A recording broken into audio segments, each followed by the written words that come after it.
Imagine stepping off an airplane into a world where all of these signs are unreadable, where the language around you is incomprehensible, and every face you see is unfamiliar.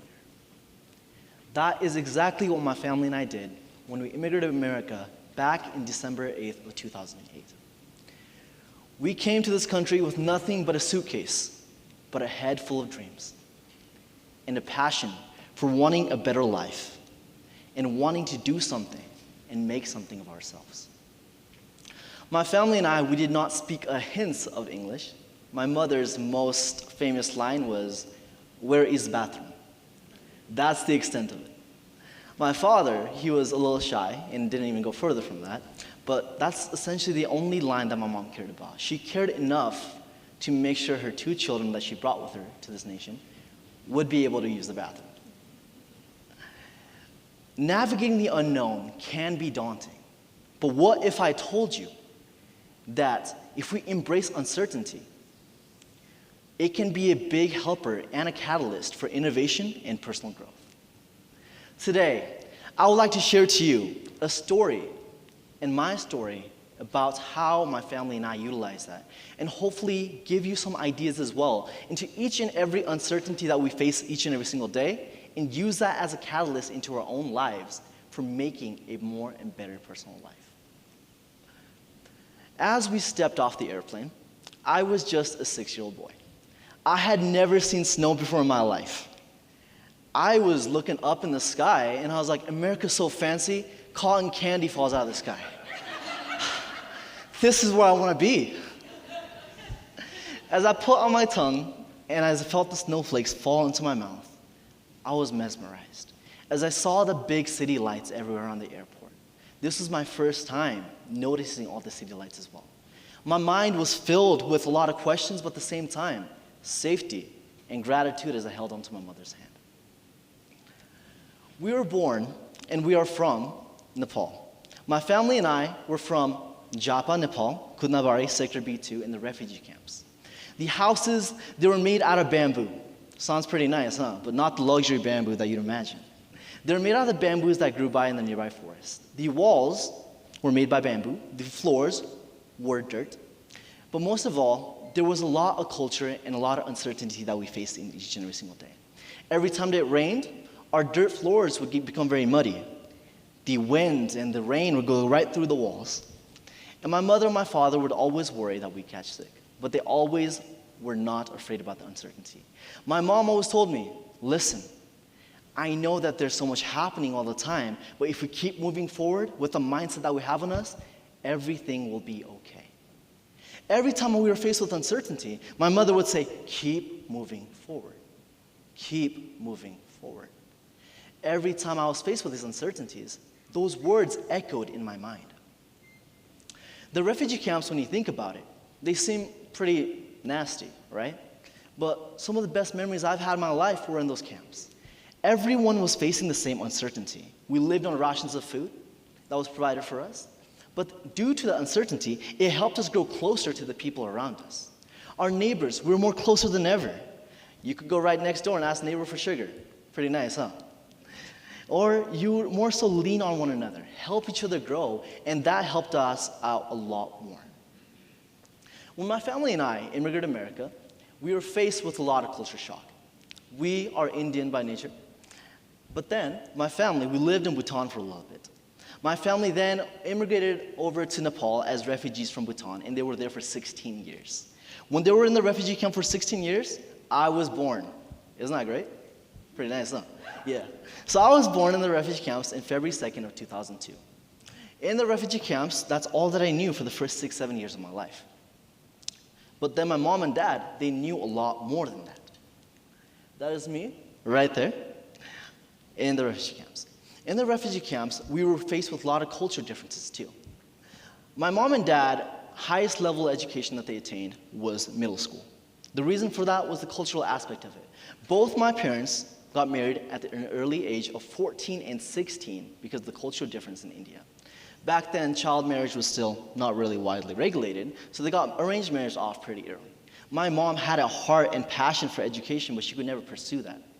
But given the choices that she could not make, she still had a lot of uncertainty that she faced.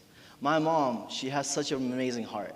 And no matter what she does, she always looks forward with optimism, and that's something I look forward to as well. With the culture shock that we noticed, my parents always pushed me to keep getting a better education. With that, when I immigrated to America, I was enrolled in first grade. I arrived in first grade with a backpack, so excited. I looked around, didn't know anyone, but still excited. They were speaking a language that I'd never heard before. It felt as if everything was blabber. Nothing was uncomfortable. But then, the words that my mom told me, keep going forward, echoed in my mind. I went past the stages of learning English. Went past the stages of not being able to speak to people. I was the most shy and timid kid you could ever meet. I could not even hold a single conversation with you eye to eye. But then, over the years, I've learned that if we want to make change within our life, we must take the uncertainty that we're faced with, have a growth mindset, and keep moving forward. Everyone in life is faced with choices.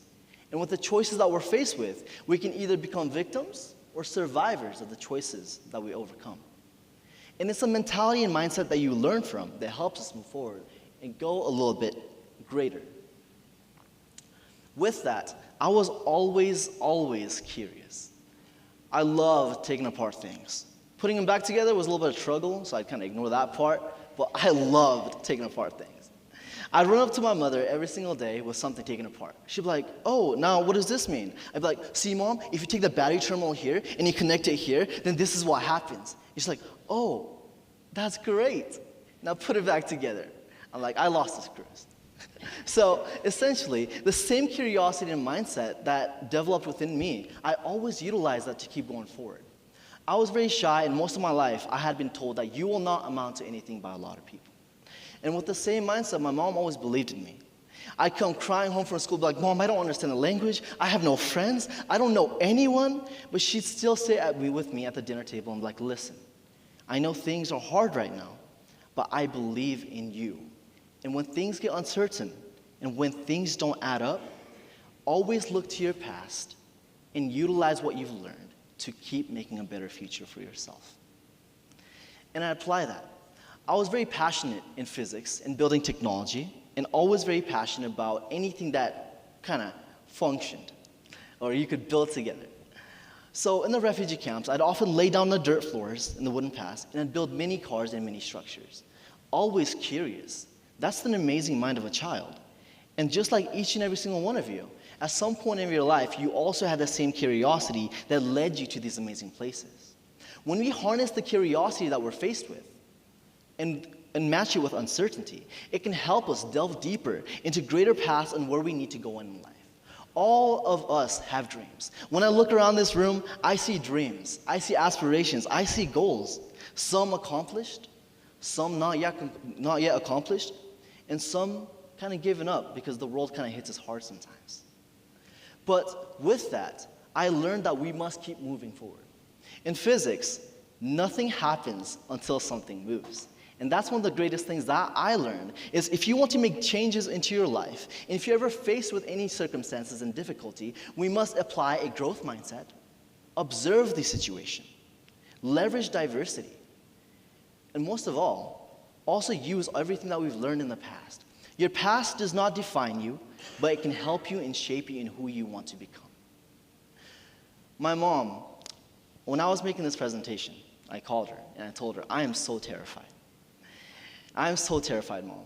I never imagined I'd be up here talking to people, sharing them about ideas, and maybe even taking a step forward. I was always shy and a little bit timid. But then my mom told me, listen, I know I've told you before that you will become a great man because I've always believed in you. But right now, you need to be who you needed when you were younger. And with those words in my heart, I realized who I need to be right now when I was younger is just a friend to many people around us. That's what we lack in the world today with uncertainty. When I tell you about the communities in the refugee camp, you see this not only in neighborhoods in America, but communities all around the world. America is, yes, a very amazing country, and I'm so thankful I'm here. But one thing that's often lacked is the community aspect of it. When you go around and visit those third world countries, the greatest thing that you notice is a connection that people often hold together. And those connections help them grow stronger and closer with one another as well. I never truly believed in myself. I was not going to come to college at all, but now I'm pursuing a double major in physics and computer science in my senior year. I have published or in publication of 2 papers right now, so never ever imagined I'd be taking these steps forward. I did my research at University of Dayton in nanotechnology, and then I presented that at SRC, Semiconductor Research Corporation, and now I'll be presenting that research at Rice University as well. What I'm saying is everything that you see, there's uncertainty faced with it. There will be uncertainty faced in every decision that you make. But then, the key thing is you have to take it for the opportunities for growth and for innovation. If you look here, we can overcome and cultivate adaptability and resilience to overcome challenges. Resilience and perseverance is not a trait, it's something that's learned. And that's a common factor that many people don't understand today. When you're faced with something, it helps us become stronger. Yes, it sucks right now.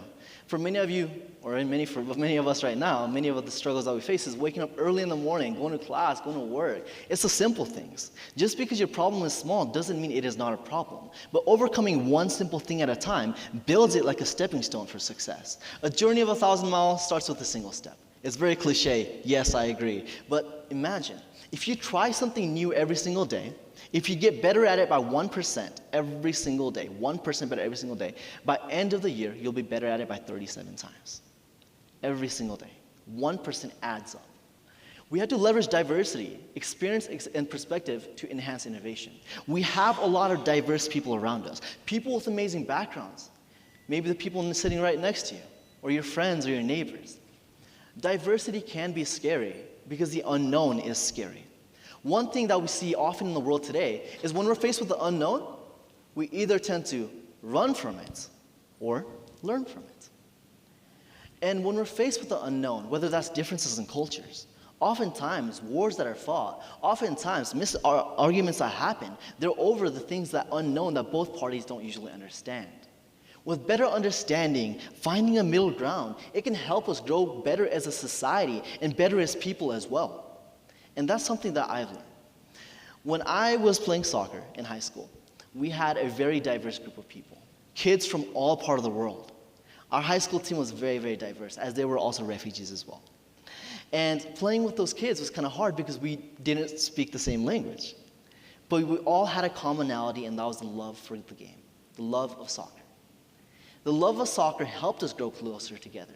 Oftentimes when we see a problem, we see it as an us versus them. That's what we see. But it's never really us versus them, it's us versus the problem. And when we can harness that, understand the uncertainty aspect of it by looking at it from a growth mindset, looking at it from various different angles, and using what we learned in our past to create a better future for not only us, but for our future generations and children, we can see a better future and cultivate that better for each and every single one of us. The future seems like it's far away, but the future is literally an hour later, tomorrow, and maybe even a week from now as well. When I told you I see dreams in this room, and I see a lot of aspirations, the only thing that holds us back from chasing those is the fear of the unknown. It's quite scary, very, very scary. But then, the best part of it is try something new. When life becomes a routine where we do the same thing over and over and over again, it becomes mundane. We lose purposeness of it. When we lose purposeness, dreams end up dying over time. So I tell you today, try something new. Take that different route home. Tell her you love her. Tell him you love him. Tell your parents that you love them. Maybe that's awkward, breaking that barrier. Go home. Try something that you've always wanted to try. Yes, it sucks at first. You're like, what am I doing? This is stupid. But try it again tomorrow. Try it again and again and again. Have the conversation with the neighbor that you think is very weird, okay? Have the conversation with your friend that you think is, yo, we don't match up no more, okay? Have those conversations. Take that step forward. Because when we look at the uncertainty aspect of these things and we take a step back, we as society will always fall back rather than moving forward. It will always create more and more problems. Because when I look around in this room, I see beautiful dreams, I see beautiful aspirations, I see hope, and I see glimmer. Let's utilize that into making a better place for each and every single one of us. So whenever I think about stepping off that airplane when I was a 6-year-old boy, and now I'm stepping into airplanes, going into conferences all over the world, to Mexico, to Canada, to New York, to Texas, everywhere, I still feel the hope of the small 6-year-old boy within my heart. As he was excited for the cotton candy falling from the sky, I still have the same hope in my eyes that I hope to keep cultivating in my life. And I hope and I encourage you to do the same. Thank you.